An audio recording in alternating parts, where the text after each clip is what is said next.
Have you ever looked at Coleus plant and wondered how one leaf can be red, yellow, purple, pink all at the same time? Coleus is one of the most colorful foliage plants in our world. But those colors are not random. They come from a mix of pigments, genes, and environmental signals like temperature, especially lights, nutrition, soil pH, and other factors. In this video, I'll explain science behind Coleus color in simple way. So whenever you see a colorful Coleus plant, you know why this plant is such bright and patterned and beautiful. Let's start with the most important factor.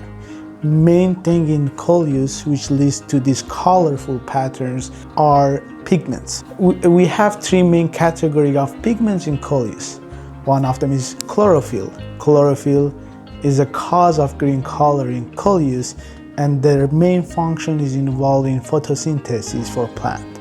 And this one is the most common in plant world. Second one is anthocyanin, which is mainly they are involved in stress responses in plants, but specifically in Coleus, they cause red, purple, and pink color.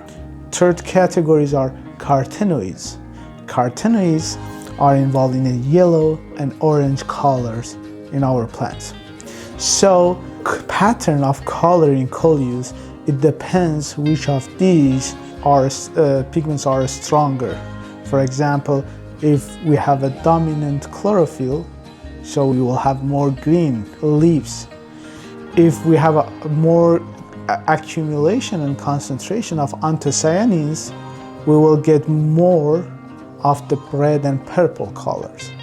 And if we have more carotenoids, the color will change toward yellow and orange. In many Coleus leaves, these pigments are not evenly spread, so you can see a range of the color in the leaves. So it depends on the concentration and where these pigments are located, the pattern is formed in the leaves. Let's keep this video simple, but if you are interested, drop me a comment so I can make another video which explain how gene regulation from different genes can adjust and regulate level of these three pigments in different environmental conditions or across different varieties. Across all of the environmental factor, light is a main one. When Coleus get stronger light, for example, in long days in summer, especially for outdoors plant, the plant will start to make more anthocyanin and less chlorophyll.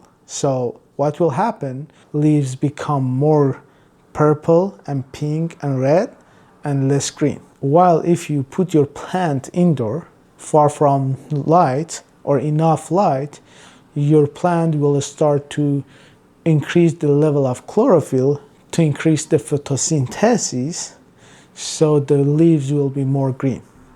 So depend on a place you put your plant, you can adjust the color. In addition to genetics and light, also nutrition does matter for the quality of leaves and colors. For example, if you have a lower level of nitrogen in your potting soil or potting mix or in your yard, the leaves will start to yellow because nitrogen is critical for chlorophyll. There is a correlation between phosphorus and potassium with the different pigments levels, including anthocyanin, chlorophyll, and carotenoids. So if you want to have a nice, colorful plants, also you need to take care of your soil or potting mix that you are using for your Coleus plants. The last factor which is important for the Coleus color, but less than light and nutrition, and for sure less than genetics of the plant, is watering. So lower amount of watering could cause some stress in plant, and stress in Coleus induce production of more anthocyanins, and that will cause more dark purple and pink or red in your plant. But you need to be careful not over stress your plant. Last thing, which is not directly linked to pigments and is not as important as the light or nutrition, but is very critical to have a beautiful bushy plant or shaped plant, is pruning. Pinching top leaves will make your plants to generate more leaves, and those leaves in the right environment means enough light, good potting mix, enough watering makes your Coleus very beautiful. If you like to know how to prune your plants, watch this video.